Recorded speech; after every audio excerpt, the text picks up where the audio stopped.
एक बड़ी इंपॉर्टेंट चीज जो सब लोगों ने फेस करी होगी ड्यूरिंग दिस कोरोना पैंडेमिक, भले ही वायरस हमारे घर में नहीं था लेकिन हमारे दिमाग में था। आधे से ज्यादा लोग इस बात को लेकर एंजियस थे कि मेरे को तो गले में खराश हो रही है, मेरे को तो सर दर्द हो रहा है। अरे कोरोना से पहले भी खराश होती थी, कोरोना से पहले भी सर दर्द होता था, लेकिन हमारा ध्यान कभी वहां नहीं गया। आज की डेट में अगर आप अपने किसी दोस्त को बोल दें ये बात कि जी आज मेरे गले में खराश हो रही है, तो 10 दिन तक आपसे मिलने से मना कर देगा। तो ये एक मानसिक रोग है।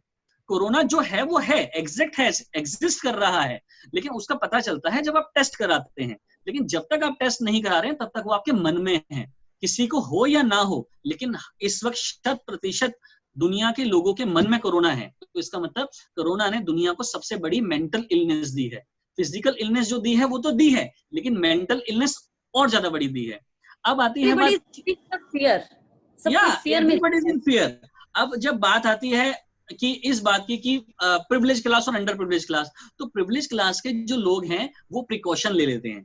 वो क्या करते हैं, घरों से नहीं निकल रहे हैं। वो क्या करते हैं, मास्क भी अच्छे वाले 3M के N95 मास्क पहन रहे हैं। वो क्या कर रहे हैं, उनके कमरे एक 3 BHK 4 BHK में रहते हैं, तो एक एक व्यक्ति एक एक कमरे में सो रहा है। लेकिन अंडर प्रिविलेज आदमी कहाँ जाए, वो तो बेचारा कॉटन का मास्क पहन रहा है, वो तो बेचारा एक ही घर में 10 लोग सो रहे हैं।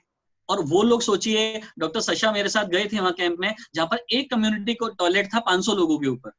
तो एक ही टॉयलेट में, मतलब 4 अगर टॉयलेट होंगे तो उनमें 500 लोग जाकर के अपना जो है दिनचर्या पूरी करते हैं।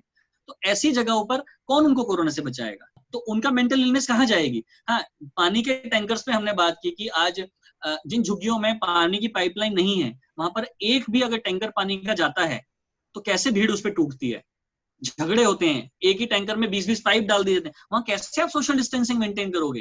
तो वो नहीं हो सकती। वो सारे लोग फियर में हैं, और वो फियर कहाँ जा रहा है, वो फियर तब्दील होगा क्राइम की तरफ। क्योंकि जब ये पैंडेमिक आया और जब हमारे देश में लॉकडाउन लगा, तो उस रात एक बहुत बड़ा डिजास्टर था उन लोगों के लिए जो कि रोज कमाते हैं और रोज खाते हैं। उनकी दुनिया लुट गई थी, उनको पता नहीं था ये हमारे साथ क्या हो गया, क्या होगा, क्या नहीं होगा। आप सोच, आप उस रात को एक बार इमेजिन करिए कि हाँ, मतलब क्या थी वो रात की। अगले दिन से आपको कहीं नहीं जाना है। हम निकले, हम गुरुजी की प्रेरणा से, आप लोगों के सहयोग से हम निकले ग्राउंड पर। जब हम ग्राउंड पर गए तो देखा हमने राशन बांटा, हमने 2 लाख से ज्यादा लोगों को राशन बांटा। वहां जाके पता चलता है कि जी जो मजदूर महिलाएं हैं उनको उनको कई दिन से खाना नहीं मिला है, वो इतनी वीक है कि उनको मिल्क नहीं, उनको दूध नहीं आता, तो वो अपने नवजात बच्चों को क्या पिलाएं। जो बच्चे इस कोरोना काल के 6 महीने के अंदर अंदर पैदा हुए थे, उनको क्या पिलाया जाए। तो वो बड़ा, अब सोचिए उस माँ का क्या स्टेटस होगा जो खुद भी खाना नहीं खा रही है और उसके बच्चे को खाना नहीं मिल रहा। और सरकार जो खाना दे रही है वो उसके लिए तो है, लेकिन उसके बच्चे को नहीं मिल रहा, क्योंकि अमूल का दूध खरीदने के पैसे नहीं थे उनके पास, लैक्टोजन खरीदने के पैसे नहीं थे उनके पास। अच्छा, दूध वो ले भी आती थी तो बच्चे को हजम नहीं होता था। तो ऐसी माँ का मेंटल स्टेटस क्या रहा होगा, उस मजदूर का mental status during the pandemic क्या रहा होगा, जहां पर वो अपने परिवार का भरण पोषण नहीं कर पा रहा था। हाँ, वो काम पे नहीं जा पा रहा था। तो वो एक फ्रस्ट्रेशन एंजाइटी के रूप में बदली, और उसने बहुत सारे लोगों को विकार से मतलब ग्रसित किया, मेंटल इलनेस से वो किया। और उसका नतीजा ये हुआ कि अभी धीरे धीरे धीरे धीरे ये चीजें उस स्टेज पे जा रही हैं कि जहां पर अगर लोगों का सही रोजगार नहीं रहेगा, सही खाने को नहीं मिलेगा, तो ये चीजें समाज में नेगेटिव एक भाव पैदा करेंगी। उससे बचने के लिए जो अभी पूज्य स्वामी जी ने जो बातें कही हैं, ये बहुत जरूरी है, इनका हमें पालन करना बहुत जरूरी है।